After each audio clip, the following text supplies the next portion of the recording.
tous, je suis ravie de vous retrouver pour une vidéo blabla et j'avais envie de revenir sur la sortie de mon roman Waltz parce que finalement ça fait un bout de temps que j'ai plus pu tourner de vidéos blabla, en fait 2 semaines, oui vraiment 2 semaines parce que mes enfants étaient à la maison. Du coup j'ai bougé beaucoup avec eux et j'ai pas fait du tout de vidéos en 2 semaines. Je n'ai pas non plus écrit, voilà, je n'ai fait que m'occuper de mes enfants, voilà. Du coup là je suis contente de vous retrouver parce que on est aujourd'hui le 5 je pense août. Mon roman est sorti donc le 19 juillet, donc ça fait maintenant quelques temps. Je suis contente parce qu'il fait toujours partie du top, enfin il est toujours dans les 300 livres Amazon, donc Kindle vendus, donc je suis contente. Il est arrivé, le plus qu'il est arrivé c'est en position, je crois que c'était 105 dans le top Amazon, donc 105 sur tous les livres qui sont vendus en Kindle sur Amazon. C'est juste incroyable. J'aurais bien voulu qu'il arrive dans le top 100 mais il n'a pas réussi à franchir la barre en dessous des 100, donc bon tant pis, hein, peut-être pour le prochain, qui sait. Et donc j'avais envie de revenir parce que j'ai eu plusieurs commentaires. En général tous très positifs, mais il y a quand même quelques personnes qui en fait sont assez chiffonnées par le fait que l'histoire commence avec les attentats du Bataclan. Et il y a quelques personnes qui m'ont dit qu'elles ne voulaient pas lire mon roman à cause de ça, parce que je parlais des attentats du Bataclan. Alors c'est complètement votre droit, il n'y a pas de problème avec ça, mais je voulais juste préciser quelque chose. C'est que le fait que je mentionne les attentats du Bataclan, donc c'est l'élément déclencheur de l'histoire, parce que oui, il faut un élément déclencheur dans une histoire. Alors on m'a dit que oui, j'aurais pu choisir d'inventer quelque chose, un accident de voiture, n'importe quoi, mais moi j'ai voulu vraiment utiliser un phénomène, enfin quelque chose qui avait eu réellement lieu, qui avait eu un gros impact, pour bien montrer que l'impact avait été très important sur l'héroïne. Et de là découle son comportement en fait. Mais ces attentats du Bataclan ne sont mentionnés que dans le chapitre 1. Après je n'y reviens pas. Je n'explique pas les attentats, je me concentre vraiment sur ce qui se passe pour l'héroïne suite aux attentats du Bataclan. Je ne mentionne rien d'autre, voilà. Quelqu'un qui a lu mon histoire, donc j'en ai parlé avec elle de ça, je lui ai demandé qu'est-ce qu'elle en avait pensé du fait que je mentionne les attentats du Bataclan tout au début de l'histoire, et elle m'a dit que ça ne l'avait pas gênée parce que je faisais avec beaucoup de respect et que je n'entrais pas en profondeur dans le sujet. Voilà, c'était vraiment survolé. Du coup, si vous ne voulez pas lire l'histoire parce que vous ne voulez pas lire quelque chose une histoire qui utilise les attentats du Bataclan, sachez que ce n'est vraiment pas l'élément principal de l'histoire, absolument pas. C'est juste mentionné au début et après je n'en parle plus dans la suite de l'histoire. Donc je n'utilise pas ce qui s'est passé pour en faire une histoire en fait, pas du tout, c'est juste l'élément déclencheur comme j'aurais pu utiliser n'importe quoi. Et oui, j'ai décidé d'utiliser ça, j'avais envie d'utiliser ça, voilà, et je ne vois pas où est le problème. Voilà, personnellement je ne vois pas où est le problème parce que voilà, c'est vraiment avec beaucoup de respect que j'en parle et comme je vous dis, c'est vraiment pas du tout en profondeur, c'est vraiment survoler ce qui a eu lieu quoi. Donc voilà, par rapport à ça, je comprends qu'on puisse ne pas apprécier, ça va, voilà, ça dépend de la sensibilité de chacun et je suppose du fait que ça a provoqué un traumatisme. Alors je sais que ça a traumatisé beaucoup de personnes et franchement moi qui suis en Belgique, ça m'a traumatisé ces attentats là. Il faut pas croire qu'il n'y a que les Parisiens qui ont été traumatisés. Moi je m'en souviens très bien parce que en fait le jour où les attentats ont eu lieu, donc c'était un vendredi soir, et le samedi matin je déménageais. Et en fait le vendredi soir j'étais enceinte de mon fils et j'avais été dormir tôt. Et le samedi matin je m'étais levée tôt parce que justement le déménagement avait lieu, donc il fallait que je sois prête, il fallait que je prépare tout ce qu'il fallait préparer, etc. Et en me levant le matin, j'ai toujours le réflexe de me connecter sur internet et de faire un petit tour sur Instagram. Et là j'ai vu plein d'images, je sais plus, de trucs noirs, enfin vraiment de trucs horribles. Et je me dis mon dieu, mais qu'est-ce qui se passe? Et c'est là que j'ai découvert ce qui s'était passé. Et ça m'a vraiment choquée. Enfin je pense que ça a choqué tout le monde de toute façon, mais je me souviens que cette journée là, moi je pouvais pas faire trop d'efforts puisque j'étais enceinte, donc je pouvais pas soulever des charges lourdes. On a installé les canapés, la télévision et tout, on a tout branché.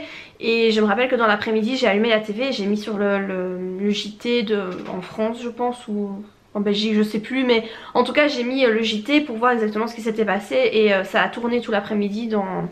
En fait mon déménagement pour moi a un goût d'attentat du Bataclan, parce que ça s'est passé même, enfin, voilà, à la même période. Et ça m'a vraiment fort choquée. En plus j'étais enceinte et je me souviens m'être dit enfin dans quel monde est-ce que je vais faire naître ce bébé. Enfin vraiment ça m'avait bouleversée. Et c'est peut-être pour ça que j'ai voulu utiliser ça aussi, parce que ça m'avait vraiment choquée.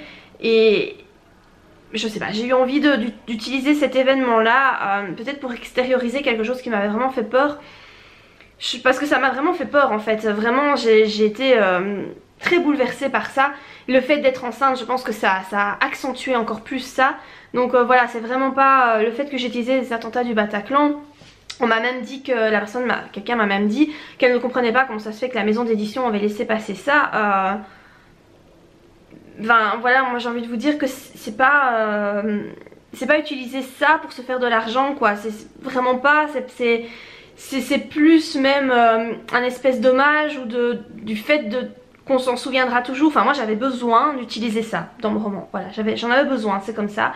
Et ça n'a pas du tout un aspect péjoratif ou malsain, c'est quelque chose que je devais extérioriser je pense. Et voilà, et du coup je l'ai juste mentionné sans y aller en profondeur. Donc pour les personnes qui ont lu mon roman, dites-moi si ça vous a choqué, parce que franchement moi je n'ai pas du tout pensé un seul instant que ça pourrait choquer quelqu'un, que j'utilise ça comme élément déclencheur de l'histoire. Donc voilà, dites-moi un peu ce que vous en pensez en commentaire. Parce que enfin, du coup ça me fait un peu de la peine quand même quoi, parce que c'était pas du tout le but du roman. Le but d'utiliser ça, c'était pas du tout le but que ça choque certaines personnes ni que ça blesse qui que ce soit, absolument pas. Alors pour passer à un sujet peut-être un peu plus joyeux que les attentats, je voulais vous parler donc de ma dernière lecture, puisque voilà j'ai décidé de ne plus faire de chronique, de vidéos chroniques expressément sur un livre. Je vais juste vous en parler comme ça de temps en temps dans mes vidéos blabla, des livres que je lis quand je les ai terminés, etc. Et survoler vraiment, en parler très très vite fait. Donc j'ai terminé The Missing Obsession. Alors je ne sais plus qui est Angèle Arkin, je crois que c'est ça le nom, écoutez je sais même plus qui a écrit, je trouve ça un nom compliqué. C'est publié chez Black Ink il me semble. Et donc c'est une dark romance. Alors je n'en ai pas lu beaucoup des dark romances parce que c'est clairement pas mon truc.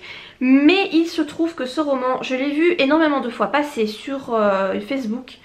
Et les gens disaient, louaient vraiment ce livre en disant que ça les avait profondément touchés, que c'était un truc incroyable.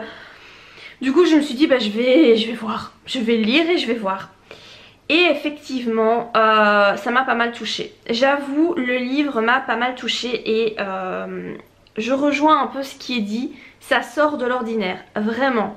Alors c'est une dark romance, oui, je dirais dans la première moitié du livre. Après la dark romance est de moins en moins dark.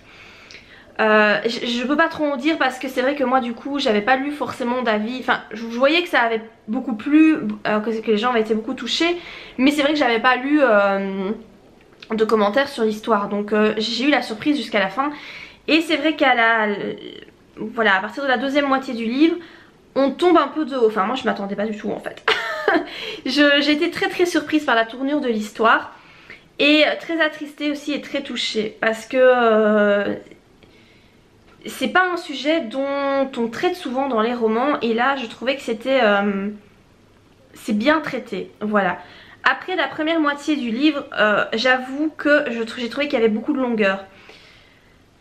J'ai passé quelques passages parce que je trouvais que ça n'avançait pas en fait. Je trouvais que, en fait, ça je peux quand même vous dire, donc dans la première moitié, c'est un huis clos entre une jeune femme, Faustine, qui se fait kidnapper par un homme qui porte un masque d'Anonymous, et donc elle se retrouve prisonnière d'une geôle, et elle ne sait pas qui est cette personne, elle ne sait pas ce qu'il lui veut, elle se rend compte qu'en fait le gars il connaît tout de elle, toute sa vie, tout de ses pensées, tout de ce qu'elle aime, tout de son passé, tout, il connaît tout d'elle. Ce qu'elle comprend pas, parce qu'elle se dit mais comment ça se fait elle se dit que forcément elle doit le connaître, mais elle ne trouve pas qui il est. Enfin elle va finir par retrouver hein, mais voilà, elle ne sait pas. Il lui dit qu'en fait il est fou amoureux d'elle et que il veut faire en sorte d'être qu'elle soit amoureuse de lui et d'être son monde. Et donc elle rejette complètement l'idée et donc ça c'est le début de l'histoire. Et donc il y a beaucoup de monologues si vous voulez, donc elle dans ses pensées qui réfléchit à qui il peut être, elle fait des retours dans son passé, voilà, on voit qu'elle a vécu des choses hyper dures, elle ressasse beaucoup tout ça. On se trouve également, il y a certains chapitres qui sont écrits du point de vue aussi du kidnappeur. Et donc ça c'est très intéressant, comme ça on a son point de vue aussi. Le suspense est quand même gardé jusqu'à, enfin oui vraiment jusqu'à la deuxième, jusqu'à la, ouais plus ou moins la moitié du livre, où on découvre en fait le poteau rose. Et c'est vrai que là moi j'étais super surprise. Mais le truc c'est qu'en fait je comprenais pas où l'histoire allait en venir. Mais c'est ça qui est bien. Si vous voulez, j'ai trouvé que la première moitié était longue parce que je me dis mais où est-ce que l'auteur veut en venir? Enfin je comprenais pas. Après forcément j'ai compris et j'ai trouvé que c'était bien fait. Mais c'est vrai que j'ai trouvé que le début était un petit peu long quand même. La première moitié est un peu longue. J'étais quand même assez bien touchée par l'histoire hein. C'est vrai que les émotions sont extrêmement bien retranscrites. C'est très particulier. Vraiment c'est une histoire hyper particulière. Si vous avez envie de lire quelque chose qui sort de l'ordinaire, ça sort de l'ordinaire. Pour le coup moi j'ai trouvé en tout cas que ça sortait de l'ordinaire. Si vous avez peur du côté dark romance, ça va hein. Franchement c'est pas un truc horrible où la personne va subir des mutilations, des tortures, des sévices en tout genre. Non, c'est... J'avais lu moi la dark romance, c'est la seule que j'ai vue d'ailleurs, Captive in the Dark, qui est beaucoup plus trash que ça hein. Voilà, c'est pas tellement trash, voilà, ça va. Si vous avez un peu peur, sachez que c'est pas si terrible que ça. Et voilà, c'est de la dark romance mais assez soft je trouve. Donc voilà par rapport à ce bouquin, très bonne surprise, très bonne surprise. Voilà, ça fait longtemps que j'avais plus lu un roman qui me surprenait autant, donc je trouve ça très cool. Et là actuellement je suis en train de lire le livre de Christelle Lebailly, qui a également une chaîne YouTube.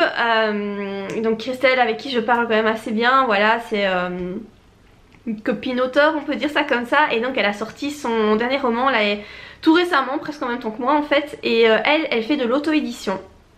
Et j'ai acheté son livre et je suis en train de le lire. Donc c'est la première fois je pense que je lis un livre en auto-édition, parce que je suis pas forcément friande des livres en auto-édition. J'avoue que j'ai certains préjugés, c'est vrai, voilà, j'avoue sur l'auto-édition, parce qu'on trouve de tout et du n'importe quoi. Il y a des trucs très très bien et puis il y a des trucs complètement pourris. Que moi je préfère lire des livres qui ont eu une correction derrière, voilà, je suis sûre qu'il y a eu une correction derrière. Mais voilà, là j'ai fait une exception parce que j'ai très envie de découvrir son roman. Voilà, tout simplement, j'ai envie de voir son style d'écriture, etc. Je suis plus ou moins à 10% de la lecture, donc j'ai commencé hier, hein, donc voilà, c'est pas... c'est vraiment tout récent. En plus j'ai profité de la promo, son livre était à 99 cents, donc c'est rien quoi, pour 1 euro pour un livre, c'est donné hein. Donc j'ai profité de la promo pour l'acheter. Je vous laisserai le lien en barre d'infos de son livre sur Amazon si ça vous intéresse. Je l'ai pris en version numérique, mais il existe également en version brochée, donc si vous préférez les livres physiques. Et voilà, je suis très impatiente de découvrir cette histoire. Pour le moment j'aime beaucoup, vraiment je trouve ça très chouette. C'est un thriller fantastique, ce qui n'est pas du tout ma cam. Je ne lis jamais de thriller, mais voilà, je change hein, pour une fois, je change. Et c'est vrai que pour le moment je trouve ça bien cool. Donc voilà ma lecture actuelle.